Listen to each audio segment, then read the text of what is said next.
बिस्मिल्लाहिर्रहमानिर्रहीम। आज की जो थ्योरी देखने वाले हैं हम, वो है सिगमंड फ्रूड की। सबसे पहले इसको जो है फ्रूट की बजाय जो है ना, इसको फ्राइड पढ़ते हैं। इसका जो है प्रोनाउंसिएशन क्या निकालते हैं, फ्राइड पढ़ निकालते हैं। देखो सबसे पहले हमने जो है पियाजे की थ्योरी देखें, वाइगोस्की की भी क्या हो गई, थ्योरी हो गई। ब्रूनर की थ्योरी देख ली है, और चौथी हमने ये थ्योरी देखी। ये दोनों थ्योरी को ज्यादा इंपॉर्टेंस है, इनको इतना इंपॉर्टेंस नहीं है। एक आधा सवाल जो है इनके चीज पर आता है, पहले नहीं आता था, अभी आ रहा है, तो इस वजह से ये देख लिए। पांचवी थ्योरी जो हम देखने वाले हैं वो सिगमंड फ्राइड की है, ठीक है।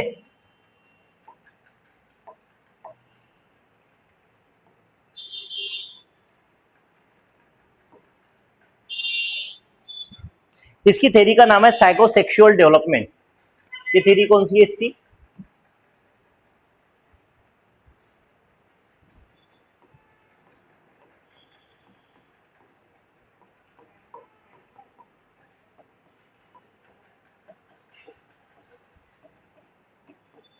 Psychosexual development. देखो इसमें कंफ्यूज मत होना, एक है साइको सोशल डेवलपमेंट।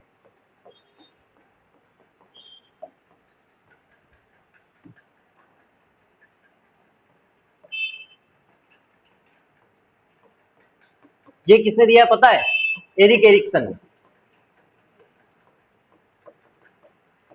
जो इसके बाद हम थ्योरी देखने वाले हैं, ये साइको सोशल है एरिक एरिक्सन की, ये साइको सेक्सुअल।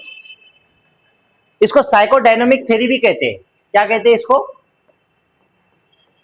साइको, या हटा दूं बीच में से साइकोसेक्सुअल, क्योंकि कंफ्यूज हो जाएंगे।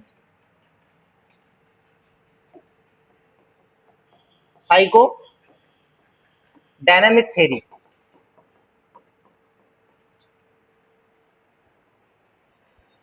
किसने दिया है ये थ्योरी, किसने दिया है,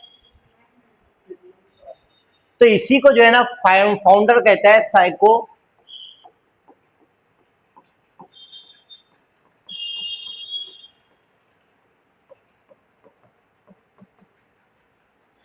साइको एनालिसिस का। और जो है पर्सनालिटी जो है ये बोलता है कि स्टेजेस में होती है। पर्सनालिटी कैसे होती है, पर्सनालिटी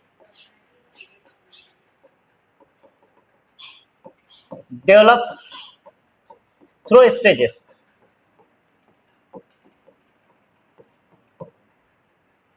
साइकोसेक्सुअल डेवलपमेंट की बात करता है ये।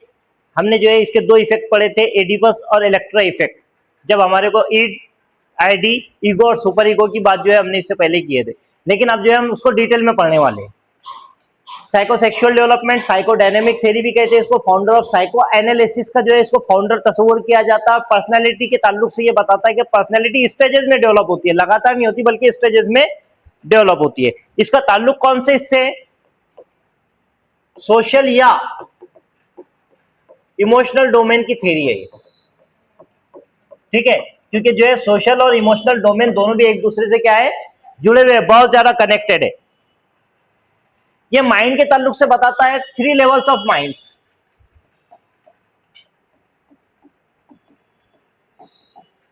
माइंड के इसके नजदीक जो है 3 चीजें होती है। पहला है कॉन्शियस, कॉन्शियस माइंड। उसके बाद क्या होता है, कॉन्शियस माइंड, और एक क्या होता है, सबकॉन्शियस माइंड, ठीक है, सबकॉन्शियस माइंड।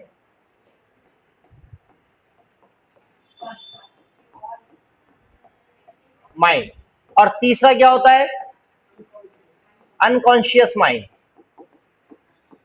ये 3 माइंड के बारे में किसने बताया है, फ्राइड ने। सिगमंड फ्राइड का कहना है कि माइंड जो है 3 तरह का होता है, कॉन्शियस होता है, सबकॉन्शियस होता है और अनकॉन्शियस होता है। अनकॉन्शियस कब होता है,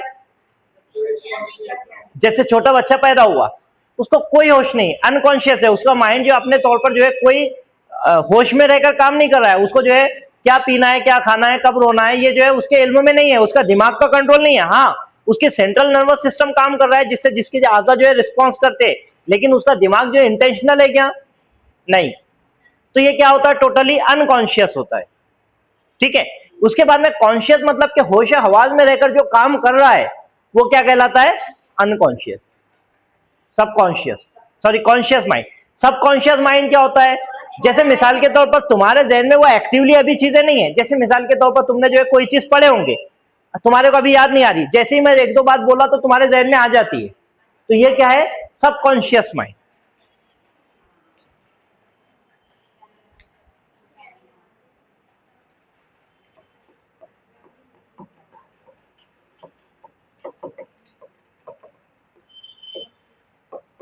कॉन्शियस माइंड में क्या क्या रहता है, thoughts, perception, thoughts, perceptions,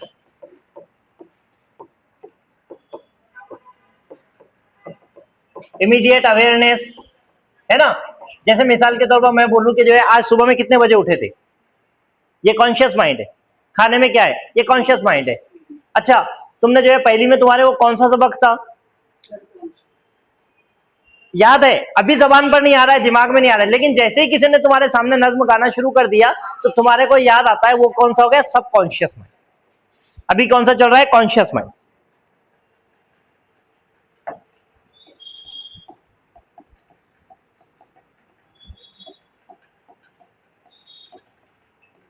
subconscious mind, subconscious mind में क्या क्या रहेगा,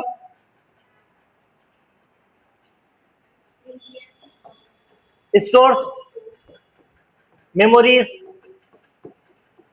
नॉलेज, ये जितनी चीजें रहती है सबकॉन्शियस में रहती है। जैसे मिसाल के तौर पर किसी को जो है तैरना आता है, तैरना आता है, वो जो है जाता है तो वो अब ये नहीं देखता है कि पहले मुझे हाथ मारना है, फिर पैर मारना है, फिर सर उठाकर इधर सांस लेना है, वो चलता है। किसी को साइकिल चलाना आ गई है, अब वो नहीं देखता है कि मुझे हैंडल बराबर ध्यान देना है, मुझे जो है पैडल बराबर मारना है, नहीं, ये अब सबकॉन्शियसली हो रहा है, समझ में आया, उसको इंटेंशन नहीं है, उसका कॉन्शियस नहीं है, अब सबकॉन्शियसली काम कर रहा है, मसल्स मेमोरी काम कर रही है।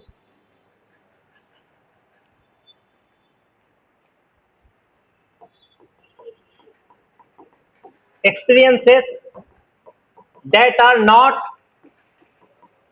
active in your mind, ठीक है, जो तुम्हारे माइंड में एक्टिव नहीं है लेकिन तुम्हारे माइंड में है। उसके बाद है अनकॉन्शियस माइंड।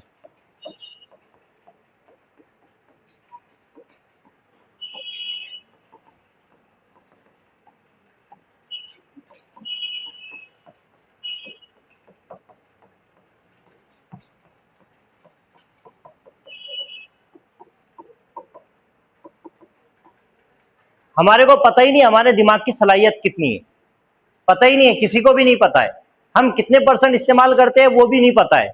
तो हम जो है फुल पोटेंशियल हमारे दिमाग की इस्तेमाल नहीं करते, ये ज्यादातर क्या होती है, अनकॉन्शियस होती है, हमारे इल्म से बाहर है।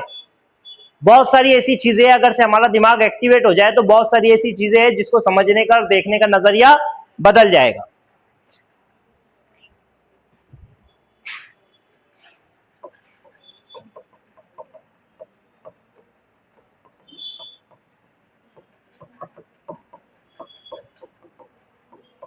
हिडन थॉट्स, डिजायर्स, ये सब इसमें आती है।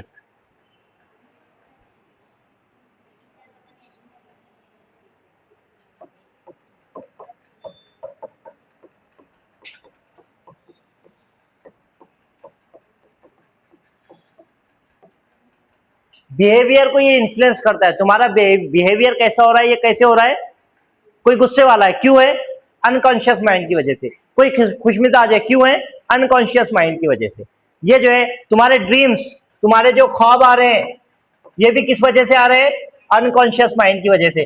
और कभी कभी तुम्हारी स्लिप ऑफ टंग हो जाती, अरे मेरा तो जबान पर काबू ही नहीं होता, मैं तो मुंह फट हूं, मैं तो मुंह पर बोल देता हूँ और बाद में मैं पछताता हूँ। वो किस वजह से हो रहा है, ये तुम्हारी जो जबान फिसलती है ना, वो अचानक नहीं फिसलती है, वो अनकॉन्शियसली फिसलती है। मतलब तुम्हारे अंदर कोई ख्वाहिश या कोई डिजायर मौजूद है जो है अपने तौर पर जो है निकलने का मौका ढूंढ रही है, वो क्या कहलाती है, स्लिप ऑफ टंग।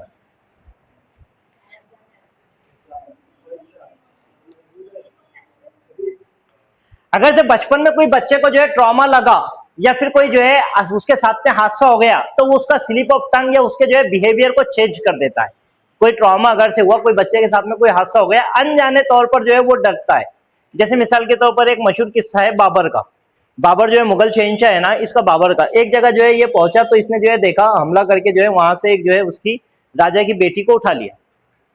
रास्ते में जब उसको लेकर आ रहा था तो उसने देखा रास्ते में आते आते एक जो है घोड़ी थी, उसको जो है दरिया पार करा रहा था तो वो बिदक रही थी। तो जैसे ही इसने जो है वजीर को बोला कि वो जा क्यों नहीं रही, तो दूसरा जो है वजीर ने बोला, जो सिपाही जिसको संभालता था उसने बोला, मैं इसको जानता था, इसकी माँ भी ऐसे ही करती थी। तो बाबर ने उठाया उसकी बेटी को वापस उसके घर पर बाप के यहाँ पर छोड़ दिया, ये बोलकर के अगर से मैं इसके साथ ऐसा करूंगा तो कल को मेरी बेटी भी किसी के साथ चली जाएगी। तो ये जो ट्रॉमा रहता है जिंदगी का, ये जो है तुम्हारा स्लिप ऑफ टंग और ये सब चीजें कैसी होती है, ये अफेक्ट करती है तुम्हारे बिहेवियर को और तुम्हारे स्लिप ऑफ टंग को।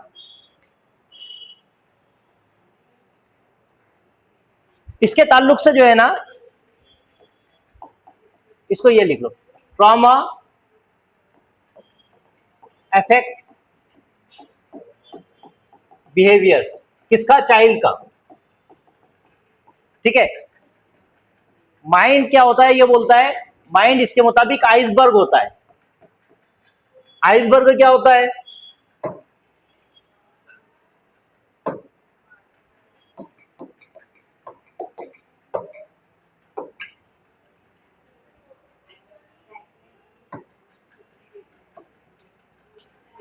यह है आइसबर्ग, ऊपर इतना है और नीचे इतना है।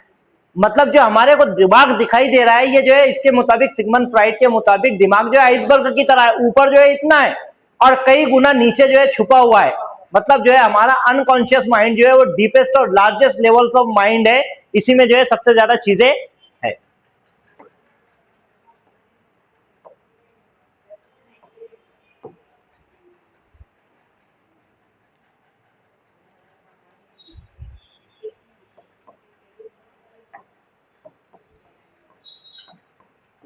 Three tier system of personality.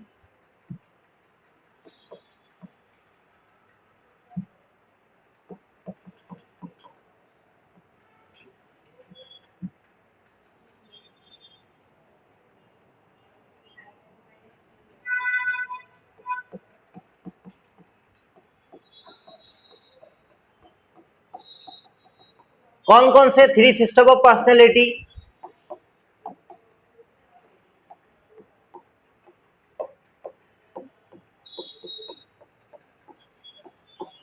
इसको आईडी या ईड दोनों भी पढ़ते हैं।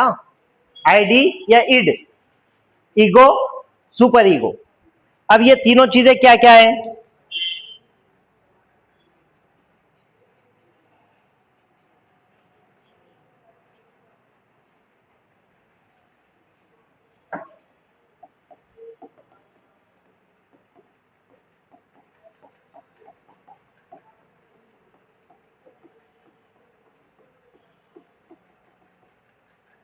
Oldest part of personality. हमारे पर्सनैलिटी का क्या है, ये सबसे जो है ओल्डेस्ट पार्ट है। ऑपरेट्स ऑन प्लेजर,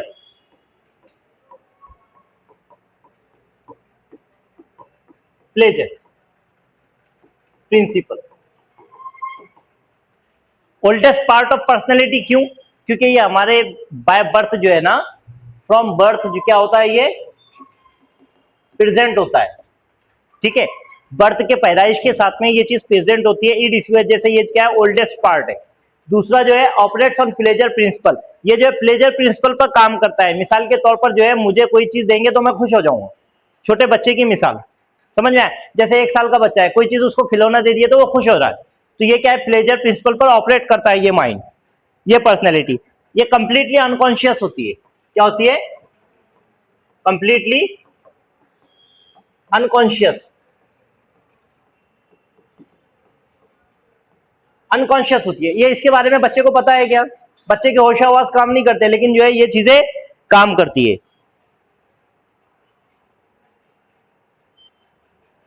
दो इसके जो है ना इफेक्ट है, इरोस और इरोस थैनाटोस। इरोस क्या है? ये लाइफ इंस्टिंक्ट है। क्या ये? Life instinct.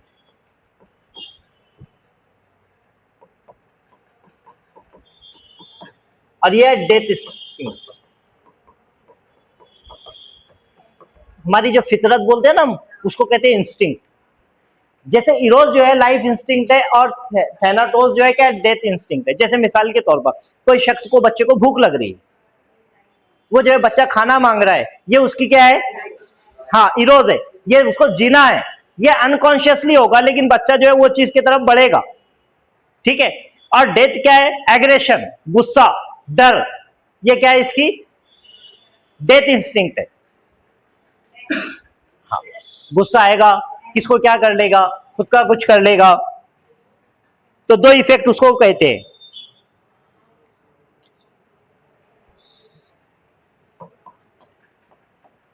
Hunger, thirst, survival. ये इसका क्या है? Aggression, destruction. ये क्या है? डेथ इंस्टिंक्ट है। थैनाटोस थैनाटोस और इरोस।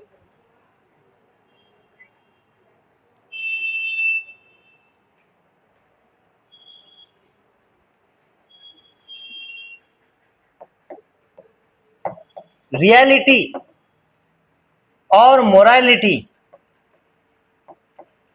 इस स्टेज में जो है पर्सनैलिटी में नहीं होती है। बच्चा रियलिटी को देखता है, रियलिटी को समझता है।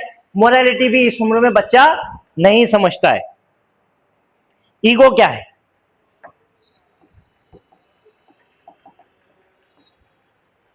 ईगो क्या है?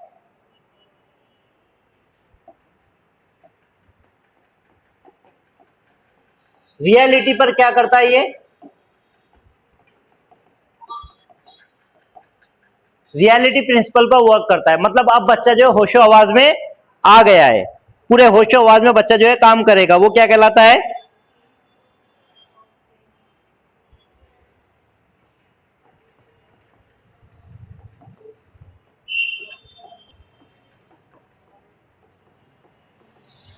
पहले इसमें बच्चा जो है ईड में कौन से इस पर काम कर रहा था बच्चा?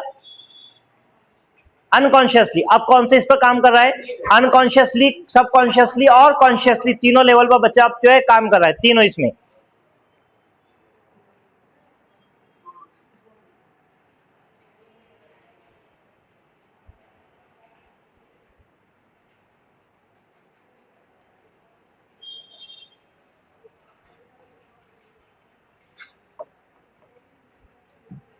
रियलिटी आ जाएगी बच्चे में। उसके बाद में बच्चा लॉजिकली थिंकिंग करेगा। यहां पर जो है कौन सी होगी? लेकिन लॉजिकल थिंकिंग कौन सी होगी? कंक्रीट होगी। कंक्रीट मतलब, कंक्रीट मतलब जो है हिस्सी आदत से कंक्रीट होगी। इस तरह की चीजें जो है बच्चा करेगा। ये जो है मीडिएटर है, मीडिएटर है किसके बीच में? ईड और सुपर ईगो के बीच में। मैं एक मिसाल दूंगा तो समझ में आ जाएगा। अब जो है गौर से देखो, ईड, ईड क्या है, ईगो क्या है? ईड, ईड में जो है छोटा बच्चा है, मान लो जो है 2-3 साल का बच्चा, 2 साल का बच्चा समझ लो, इसको कुछ नहीं पता। इसकी जो है दो तरह के जो है इसके अंदर इंस्टिंक्ट पाई जाती है। सबसे पहला इरोज है कि जो है लाइफ सर्वाइवल है, बच्चे को प्यास लगेगी, बच्चे को भूख लगेगी, बच्चा जो है जिंदा रहने के बारे में सोचेगा गैर शऊरी तौर पर। ठीक है, ये हो गया इसमें। अब बच्चे को कुछ नहीं मालूम, बच्चे के पास से तुमने खिलौना छीने, बच्चा जो है रोएगा, उसको भूख लगेगी, वो रोएगा, वो जो है वहां पर लेटेगा, माँ को परेशान करेगा, बोतल मांगेगा, कुछ भी करेगा, लेकिन वो रोएगा। ये क्या है? उसकी ईड है। ये उसके अंदर जो है बच्चे के अंदर ये पर्सनैलिटी का उसका एस्पेक्ट है। लेकिन ये जो है ईगो, ईगो में क्या आया बच्चा? ठीक है, अब शऊर आ गया ना, पहले रियलिटी नहीं थी, अब शऊर आ गया। ठीक है, माँ ने कहा कि नहीं बेटा अभी नहीं, थोड़ा रुक जा, तो बच्चा रुक जाता है। ठीक है, भूख लगी है मेरे को, लेकिन मैं क्या करूंगा? थोड़ी देर वेट कर लूंगा। ये है ईगो। ये जो है ईगो जो है ईड और सुपर ईगो के बीच का क्या है? मेडिएटर है, दोनों के बीच का ब्रिज है। सेकंड स्टेप है ना। उसके बाद में आती है सुपर ईगो।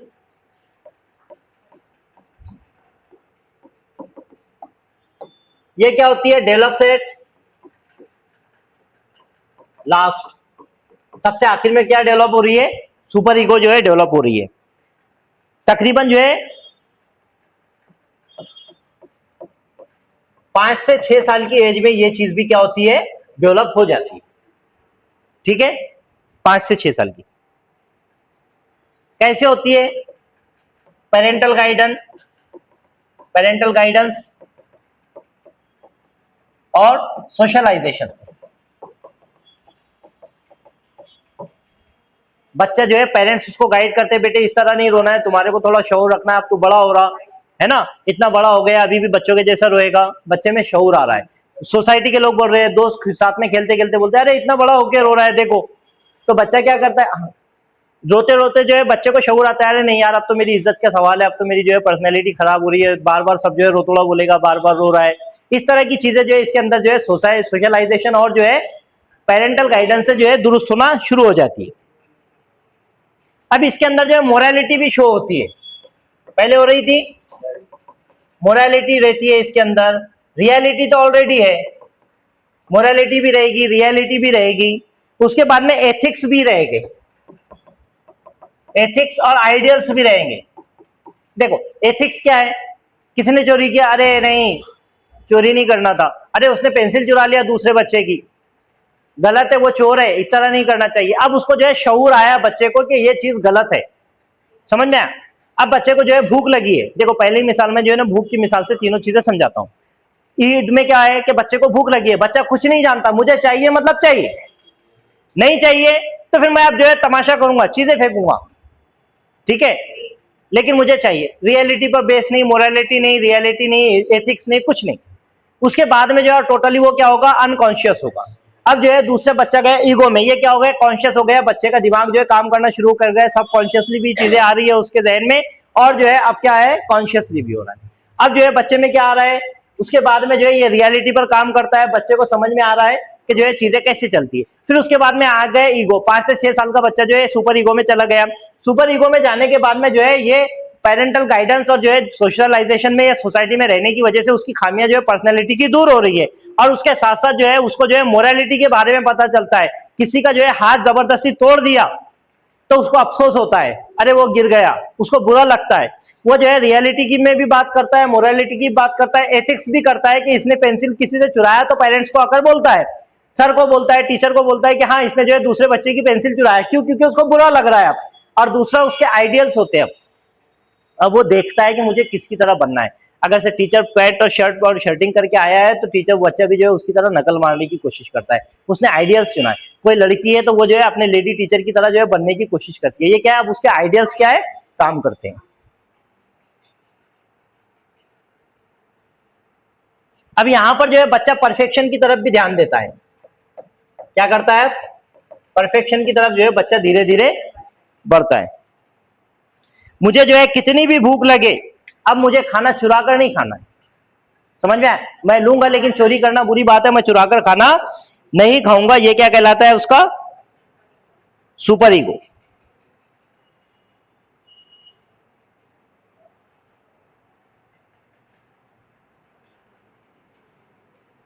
देखो ये चीजें जो है ना बच्चे के अलग अलग स्टेजेस होती है, ये स्टेजेस की वजह से जो है ना एक फिक्सेशन आता है।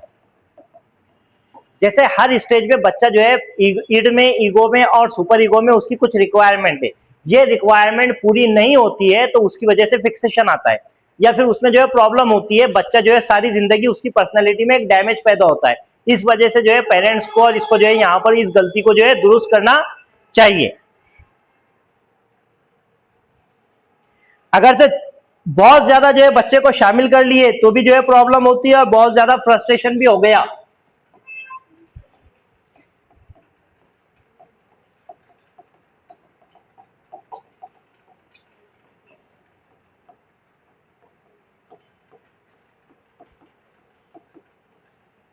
ये दोनों चीजें नहीं होना चाहिए, ये दोनों के बीच का बैलेंस होना चाहिए। ज्यादा जो है ग्रेटिफिकेशन, इंटेलिजेंस भी नहीं होना चाहिए, मतलब हर चीज के वास्ते बच्चा जो है जा रहा है, पेरेंट्स साथ में आ रहे हैं, ओवर पेम्परिंग कर रहे हैं, हाँ ठीक है बेटा तू नहीं करेगा मैं उठा लूंगा, तू बैग लेकर जा रहा है मैं तेरा बैग लूंगा, तू होमवर्क करने आया ला मैं लिख देता हूँ। ये क्या हो गया, टू मच ग्रेटिफिकेशन, जरूरत से ज्यादा इंटेलिजेंस हो गया, बच्चे की खामी में क्या हो रहा है, बच्चे की पर्सनैलिटी में डिफेक्ट पैदा हो रहा है। ठीक है, दूसरी चीज है टू मच फ्रस्ट्रेशन, बच्चा आया बैग लेके, ये ले सर, ये इसको जो है इस तरह कहते हैं, किस तरह करते हैं, टीचर ने ये होमवर्क दिया था मेरे समझ में नहीं आ रहा, जा तेरे टीचर से पूछ, मैं बताते रहूंगा, मैं दूसरे काम करूं या ये काम करूं। क्या पैदा हुआ बच्चे में? फ्रस्ट्रेशन। तो ये दोनों चीजें जो है अच्छी चीज नहीं है, ये दोनों के बीच का बैलेंस रखना चाहिए। ये कौन कहता है? Sigmund Freud. इसने स्टेजेस दिया है इसके लिए, इसके लिए क्या दिया इसने?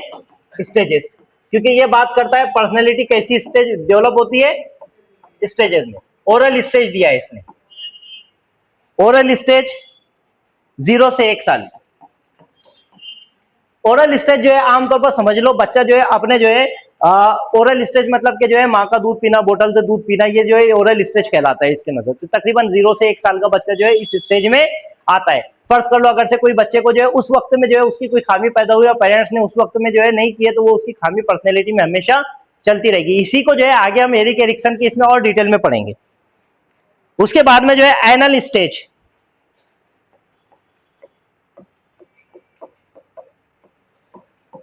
एनल स्टेज, एनल स्टेज जो है तकरीबन 1 से लेकर 3 साल की होती है। अब इस स्टेज में क्या होता है, बच्चा जो है अपने जो है चीजें जो है खुद से मैनेज करेगा। अगर से उसको पेशाब आया तो बच्चा जो है खुद से मैनेज करेगा, उसको टॉयलेट जाना है तो वो खुद से मैनेज करेगा। ये टॉयलेट ट्रेनिंग बच्चे की जो है इस स्टेज में होना चाहिए। अगर से नहीं होती है तो बच्चे के खामी में डिफेक्ट रहता है, वो इसकी स्टेजेस और आगे बढ़ा देगा, बच्चे का डेवलपमेंट पर्सनैलिटी का सही तरीके से नहीं हो रहा है। Oral stage, anal stage. तीसरी है फेलिक स्टेज।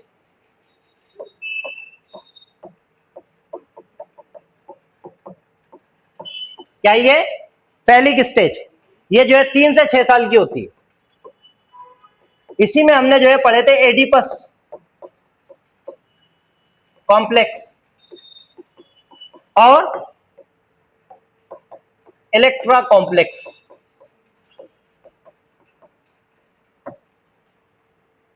फेलिक स्टेज में क्या होता है, बच्चा क्या करता है पता है, अपने जो है ना माँ बाप पर जो है डिपेंड करता है। वो जो है लड़की है तो वो जो है बाप की तरफ ज्यादा झुकाव महसूस करेगी, लड़का है तो वो माँ की तरफ झुकाव ज्यादा महसूस करेगा। ये स्टेज को कहते हैं फेलिक स्टेज। यहाँ पर जो है बच्चे को जो है सिगमंड फ्राइड के मुताबिक बच्चे का जो है ध्यान रखना जरूरी है। जैसे मिसाल के तौर पर जो है एडिपस कॉम्प्लेक्स कहते हैं बच्चे का जो है लड़के का माँ की तरफ झुकाव, लड़की का माँ की तरफ झुकाव, इलेक्ट्रो कॉम्प्लेक्स।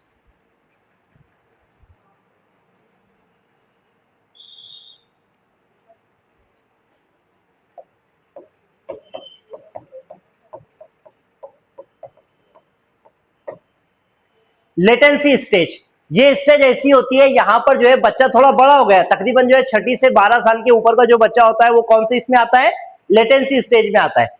12 साल का बच्चा लेटेंसी स्टेज में आता है, मतलब कि इस वक्त में जो है बच्चे की जो सेक्सुअल डिजायर होती है वो जो है दबी हुई रहती है, उसको कुछ नहीं पता है। ये जो स्टेज है यहाँ पर जो है बच्चे को पहली मर्तबा जो है अवेयरनेस होता है कि हाँ मैं लड़का हूं, मैं लड़की हूं, फेलिक स्टेज में। बराबर, यहां पर बच्चे की वो जो है ना जो जेनिटल्स का उसका जो है असर रहता है, जो सोच रहती है कि मैं जो है लड़का हूं तो मैं जो इस तरह करूं उस तरह करूं, ये यहां पर फेलिक स्टेज में रहता है। लेकिन लेटेंसी स्टेज में ये चीजें शांत हो जाती है, मतलब उसको अभी जो है जेनिटल्स के बारे में कुछ पता नहीं, वो जो है अपनी जिंदगी जी रहा है। उसके बाद की जो स्टेज आती है वो है जेनिटल स्टेज।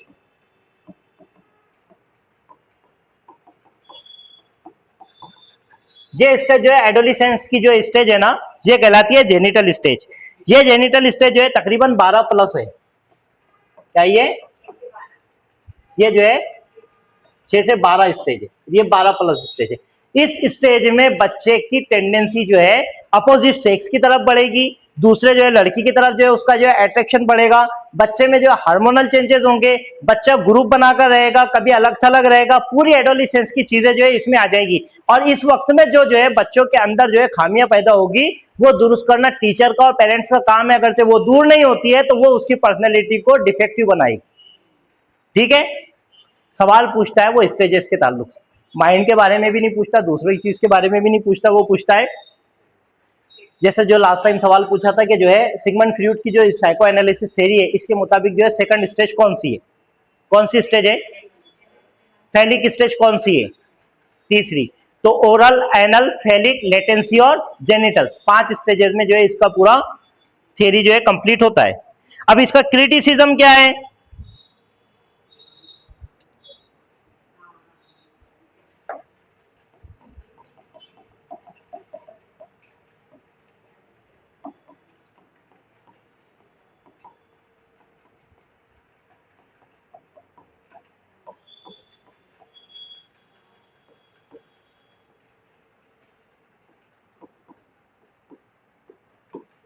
जितने भी जो है सैंपल लिए गए ये पूरे के पूरे जो है इसके जो है पेशेंट थे, इसके पेशेंट थे, पेशेंट इसी के थे। तो इस पर जो है कैसे साबित होगा? दूसरा जो है इसने क्या किया, इन्वायरमेंट को जो है नेग्लेक्ट कर दिया, नेग्लेक्टेड इन्वायरमेंट। और तीसरी बात इसकी जो है वो ये है कि इसने जो है सेक्सुअलिटी को बहुत ज्यादा इंपॉर्टेंस दिया।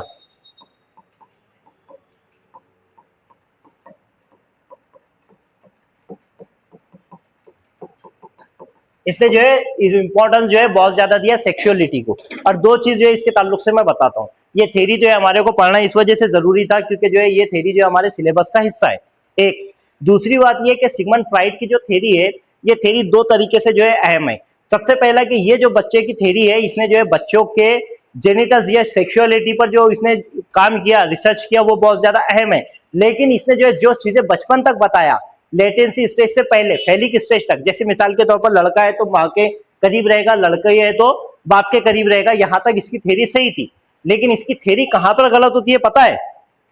ये बोलता है कि अपोजिट सेक्स में जो है माँ और बाप को भी ये लेकर आया है। समझ में आया? समझ में आई बात मेरे? ये जो हमारे सिलेबस से हटकर मैं बात कर रहा हूं, लेकिन बात निकली है तो मैं बताते चल रहा हूं। जैसे मिसाल के तौर पर ये बोल रहा है कि जैसे कोई अपोजिट सेक्स है जिसकी तरफ इंसान अट्रैक्ट होता है, तो ये बोलता है लड़का अपनी माँ की तरफ उस तरफ अट्रैक्ट होता है और लड़की अपने बाप की तरफ उस तरह अट्रैक्ट होती है। इसका सबसे बड़ा क्रिटिसिज्म यही है। समझ में आया? वो जो है सिलेबस में इसमें काउंट नहीं है, लेकिन चलते चलते इसकी बात निकली तो हम समझते चलते हैं।